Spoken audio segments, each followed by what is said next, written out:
Elle a connu les baise-mains de Jacques Chirac. Le tempérament différent du sien, dit-elle, de Nicolas Sarkozy. La relation parfois un peu compliquée avec François Hollande. Et l'amitié sans contact avec Emmanuel Macron. Vive l'amitié franco-allemande. Une amitié qui, pour Angela Merkel, originaire d'Allemagne de l'Est, n'a au départ rien d'évident. Dans sa première déclaration au Bundestag, après être élue chancelière, elle n'a même pas mentionné la France.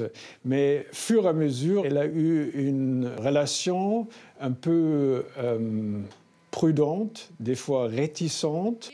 Méfiante même, car selon elle, la France doit d'abord faire des efforts, réduire ses déficits, avant de proposer de grands projets européens.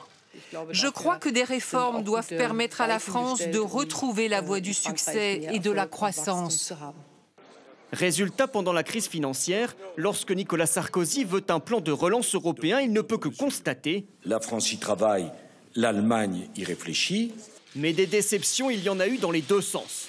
Au moment de la crise migratoire, par exemple, Angela Merkel s'est sentie un peu seule. Madame Merkel aurait aimé plus d'engagement de la France pour une politique européenne d'asile en faveur des réfugiés. C'était quelque chose d'important pour elle. Des frictions parfois, mais jamais de rupture. Une obligation selon elle pour être efficace. En Europe, sans accord franco-allemand, on ne fait presque rien. Avec le Covid, Angela Merkel finit par accepter l'idée française d'un vaste plan de relance européen. La vision merkelienne du couple franco-allemand, pragmatique, sans effusion, sauf dans les épreuves les plus dures. Après l'attentat de Charlie Hebdo, l'image d'un couple soudé dans la douleur.